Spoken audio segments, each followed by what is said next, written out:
بسم اللہ الرحمن الرحیم۔ السلام علیکم ورحمۃ اللہ وبرکاتہ۔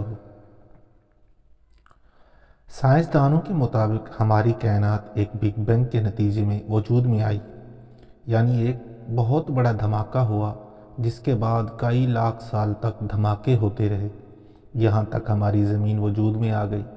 ہماری زمین 4.5 ارب سال قبل وجود میں آئی، اور جب یہ وجود میں آئی اس وقت اور اس کے بہت تک زمین پر ایسا ماحول اور حالات نہیں تھے کہ اس پر کسی بھی قسم کی زندگی اپنا وجود برقرار رکھ سکتی۔ کہا جاتا ہے کہ انسان ستاروں پر کمند ڈال رہا ہے اور انسان کو اس بات پر بڑا فخر ہے۔ کائنات کی وسعت اور گہرائی کو پیش نظر رکھا جائے تو یہ بات کسی لطیفے سے کم نہیں، اس پر صرف ہنسا ہی جا سکتا ہے۔ ابھی تک سائنسدانوں نے کائنات کا جتنا بھی مشاہدہ کیا ہے وہ کل کائنات کا صرف 1% یا اس سے بھی کم ہے، اور یہ بھی صرف مشاہدہ ہی ہے۔ ہماری کائنات میں اربوں کہکشائیں ہیں اور ہر کہکشاں میں کروڑوں ستارے ہیں، زمین جیسے یا اس سے بھی بے پناہ بڑے۔ سوال یہ بھی پیدا ہوتا ہے کہ ہماری کائنات کے علاوہ بھی کوئی کائنات ہے، یعنی کائنات در کائنات، جبکہ ہماری کائنات مسلسل پھیل رہی ہے۔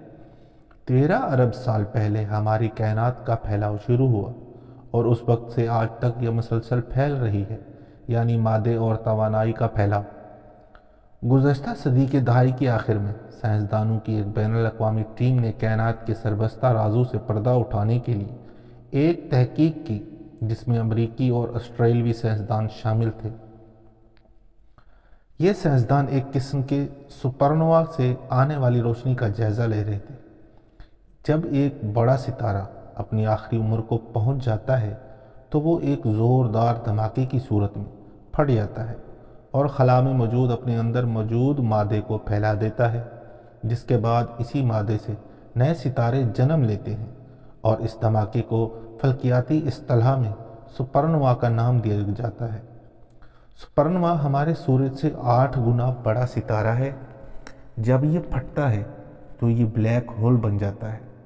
جب بڑا ستارہ اپنی آخری عمر کو پہنچ جاتا ہے تو چھوٹا ستارہ اس کی سطح سے مادہ اپنی طرف کھینچنے لگتا ہے، جبکہ اس چھوٹے ستارے میں موجود مادے کی مقدار ہمارے سورج سے 14 گنا زیادہ ہوتی ہے، تو یہ چھوٹا ستارہ اس عمل کے دوران دھماکے سے پھٹ جاتا ہے۔ یاد رہے کہ سب سے پہلے 1929 میں مشہور سائنسدان ایڈون ہیبل نے یہ دریافت کیا تھا کہ کائنات پھیل رہی ہے۔ اس دریافت نے بہت سے سائنسی نظریات کو غلط ثابت کر دیا۔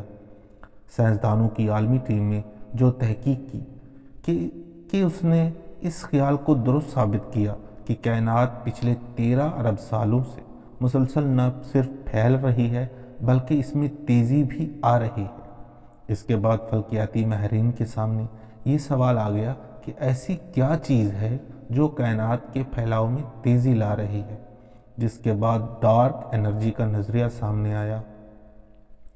فلکیات میں اگر کسی بھی چیز کے ساتھ ڈارک کا لفظ استعمال کیا جائے تو اس کا یہ مطلب ہوتا ہے کہ سائنس اس چیز کے بارے میں کچھ زیادہ نہیں جانتی۔ سوال یہ بھی ہے کہ اگر ڈارک انرجی موجود ہے اور کائناتی پھیلاؤ جاری ہے تو پھر اربوں سالوں سے سورج زمین سے دور کیوں نہیں چلا گیا، یا پھر ستارے ابھی تک کہکشاں میں موجود کیوں ہیں؟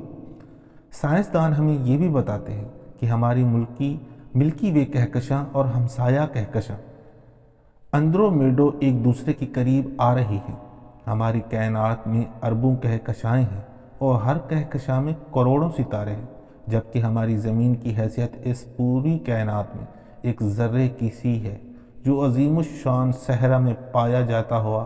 اس سے بخوبی اندازہ لگایا جا سکتا ہے کہ پوری کائنات میں بطور انسان ہمارا وجود بہت چھوٹا ہے۔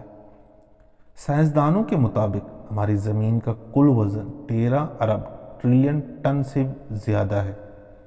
اس وقت ہم اپنی کہکشاں کی قید میں ہیں۔ اگر ہم اپنی کہکشاں سے باہر نکلنا بھی چاہیں تو ہمیں اس سے باہر نکلنے کے لیے 25 ارب سال لگ جائیں گے۔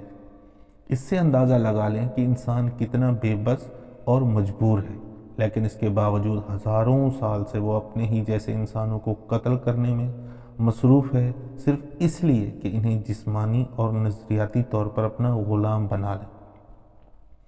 امید ہے ہماری آج کی ویڈیو آپ کو ضرور پسند آئی ہوگی۔